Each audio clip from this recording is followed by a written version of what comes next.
दिल्ली की जनता आज दलों की किस्मत ईवीएम में कैद कर रही है और आगामी 8 फरवरी को इन दलों की भाग्य या किस्मत का नहीं बल्कि आक्रामक राजनीति का पर्दाफाश हो जाएगा कि किस तरह से इस बार बीजेपी ने आम आदमी पार्टी को गिराने की पूरी कोशिश की। नमस्कार, मैं पिंटू सक्सेना। आज इस वीडियो में हम दिल्ली चुनाव और महाकुंभ को लेकर हो रही राजनीति के बारे में विस्तार से चर्चा करेंगे। साथ ही जानेंगे कि राहुल और मोदी, अखिलेश और योगी एक दूसरे के पीछे किस तरह से हाथ धोकर पड़े। आइए सबसे पहले शुरू करते हैं राहुल और मोदी जी से।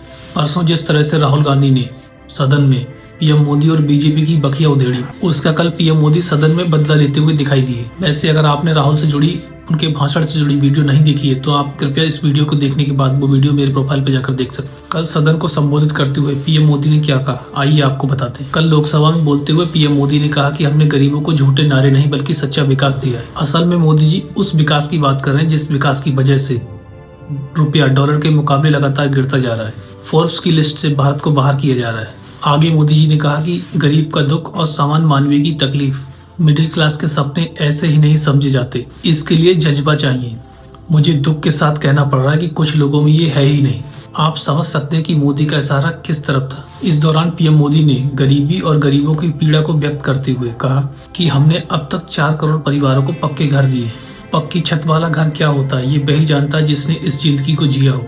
जो लोग गरीबों की झोपड़ी में फोटो सेशन कराकर अपना मनोरंजन करते हैं, उन्हें संसद में गरीबों की बात बोरिंग ही लगेगी। मैं उनका गुस्सा समझ सकता हूँ। पीएम मोदी ने राजीव गांधी पर निशाना साधते हुए कहा कि हमारे देश में एक ऐसे पीएम हुआ करते थे जो कहते थे कि दिल्ली से 1 रुपया अगर निकलता है तो गाँव तक सिर्फ 15 पैसे ही पहुँचते हैं। उस समय भी पंचायत से लेकर पार्लियामेंट तक उन्हीं का राज था।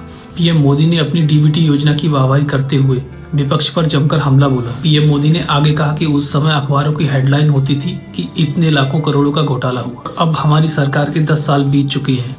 घोटाले ना होने की वजह से लाखों करोड़ों रुपया बचा है। आम आदमी पार्टी पर कटाक्ष करते हुए पीएम मोदी ने कहा कि हमने अलग अलग कदम उठाए जिससे लाखों करोड़ों रुपए बचे।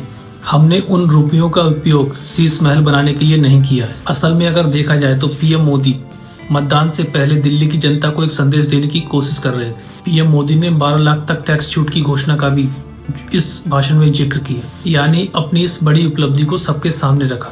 वैसे परसों राहुल ने अपने भाषण में कुछ गलत नहीं कहा था क्योंकि भाजपा में कोई कम नहीं। हाल ही में दिल्ली चुनाव से जुड़े कई वीडियो सामने आ रहे हैं जिसमें बीजेपी के कार्यकर्ता खुलेआम आम आदमी पार्टी की प्रचार वाहन को तोड़ते हुए नुकसान पहुंचाते हुए नजर आ रहे हैं। इसके अलावा बीजेपी नेताओं द्वारा पैसे, दारू, चिकन और सलवार सूट तक बांटे जा रहे हैं। इससे जुड़े भी कई वीडियो आम आदमी पार्टी ने सोशल मीडिया पर शेयर किए। इस बार बीजेपी के द्वारा दिल्ली में चुनाव जीतने के लिए खुला खेल फरोख्तबाजी चल रहा है। चाहे भले ही बीजेपी द्वारा खुला खेल फरोख्तबाजी चल रहा हो, लेकिन दिल्ली की जनता आज भी आपकी आदी है। दिल्ली की जनता बेवकूफ नहीं है, वह सब कुछ जानती है। दिल्ली इलेक्शन के अलावा महाकुंभ में हुए स्टैम्पीड को लेकर अखिलेश योगी सरकार को लगातार घेरने की कोशिश कर रहे हैं। अखिलेश बार बार मृतकों का असली आंकड़ा जारी करने की बात कर रहे हैं। वही मुख्यमंत्री योगी आंकड़े को बताने से डर रहे हैं। कुछ लोगों का तो ये भी कहना है कि महाकुंभ की भगदड़ में करीब 2000 लोग मारे गए, लेकिन योगी सरकार इस आंकड़े को छिपा रही है। वैसे दिल्ली में आजसी और अरविंद केजरीवाल इलेक्शन कमीशन पर